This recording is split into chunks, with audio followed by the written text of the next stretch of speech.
سے بھی اظہار کے فوراً انہوں نے کہا کہ ٹھیک ہے، ہم اس کو 10 جلدوں میں دوبارہ شائع کرنا شروع کر دیتے ہیں، کیونکہ اس میں چھوٹا والیوم ہو جائے تو پڑھنے میں ذرا آسانی رہتی ہے۔ ملفوظات وہ کتابیں ہیں جو مسیح علیہ الصلوۃ والسلام کے ارشادات ہیں، آدمی کو ہر وقت ساتھ سفر میں چلتے ہوئے لیٹے ہوئے کسی وقت بھی پڑھ سکتا ہے۔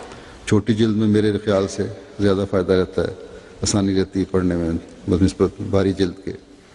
تو بہرحال اس پہ فوراً انہوں نے کام شروع کر دیا۔ اسی طرح حضرت خلیفۃ مسیح ثانی کی تفسیر کبیر مشتمل علوم و معارف کا بیش بہا اور نایاب خزانہ جو ہے، اس کی بہت مختلف جلدیں ہیں، ان کی بھی 10 جلدوں کے ایک سیٹ کی شکل میں جو شائع ہے، انہوں نے پڑھنے والوں کی سہولت کے لیے ایک بڑی کمپریہنسو قسم کی اس کی انڈیکس بنا دی ہے، جس میں اسماء ہیں، جغرافیائی مقامات ہیں، حل لغات کے مکمل انڈیکس ہیں۔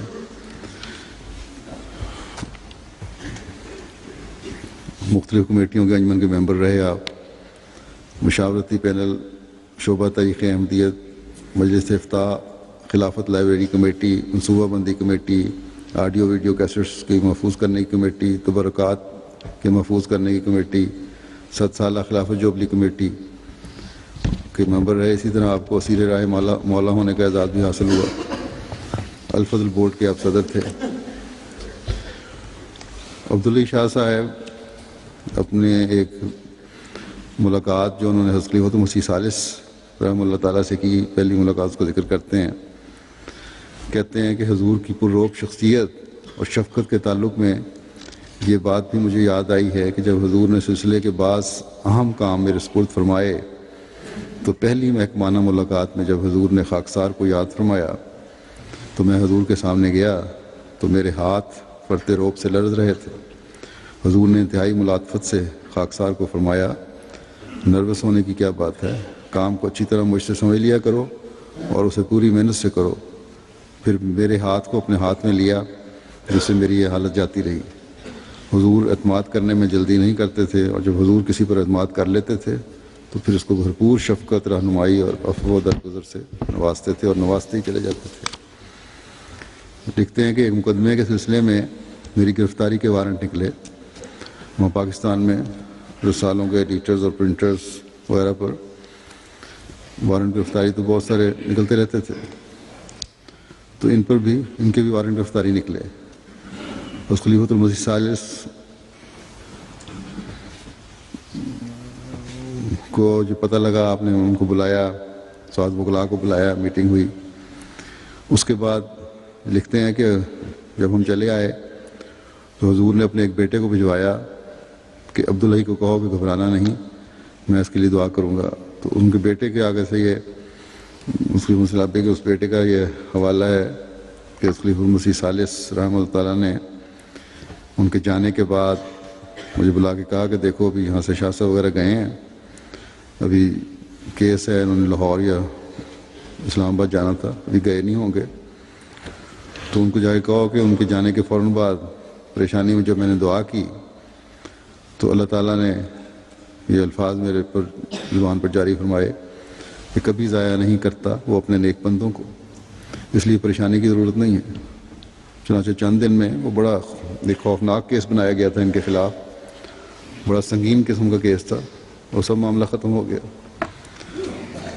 تو اللہ تعالیٰ کا خلیفۃ مسیح ثالث کو یہ بتانا، یہ اس بات کی بھی سند ہے کہ اللہ تعالیٰ کی نظر میں محترم شاہ صاحب کا شمار نیک بندوں میں ہوتا تھا جو اللہ تعالیٰ کی پناہ میں رہتے ہیں۔ لیکن ایک اور موقع پر بعد میں ان کو اسیری کیس ہوا ان پر، اور اسیری کا اسیر راہ مولا ہونے کا اللہ تعالیٰ نے موقع بھی عطا فرمایا۔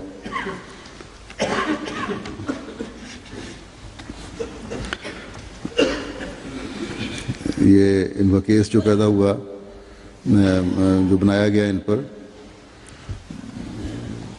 ایک پمفلیٹ میں حضرت مسیح علیہ السلام کا ایک مصرع تھا، یہی ہیں 5 تن جن پر بنا ہے۔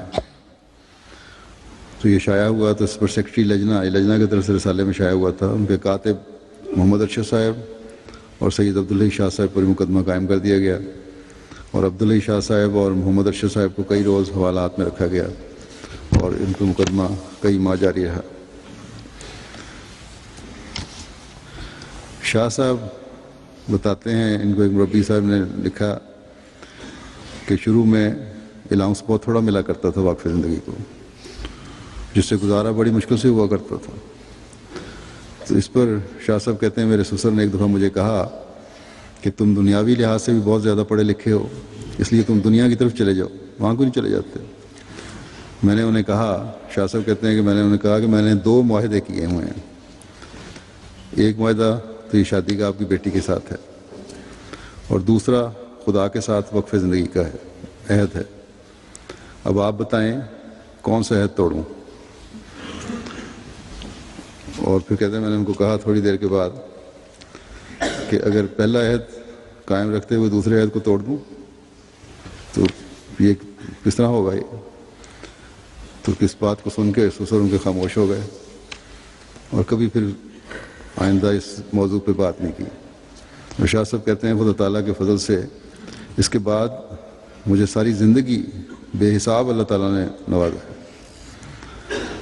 تو پرانے بزرگوں کی یہ بھی ایک نیک فطرت تھی کہ آپ کے سسر کو وقتی طور پر آپ کی حالت دیکھ کر جو ایک بشری تقاضا بھی ہے خیال بھی آیا، لیکن آپ کے جواب سے بالکل خاموش ہو گئے کہ خدا سے عہد توڑنے کا تو ایک احمدی کوئی تصور بھی نہیں کر سکتا۔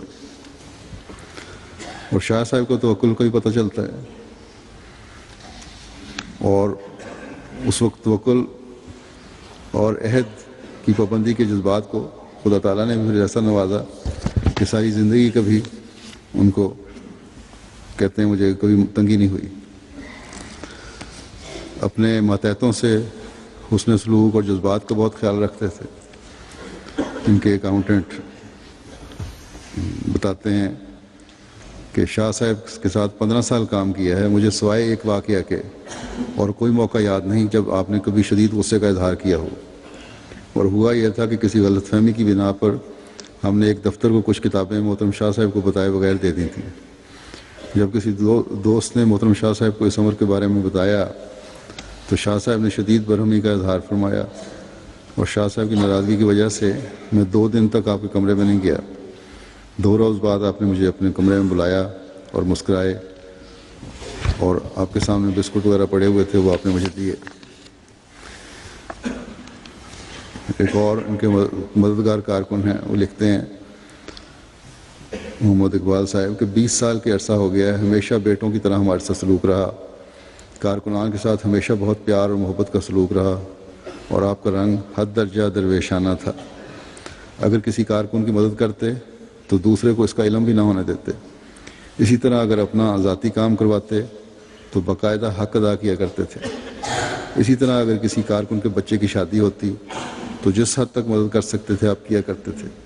اس کے علاوہ بھی بے شمار ضرورت مندوں کی مدد کرتے تھے۔ ان کی وسعت علمی کے بارے میں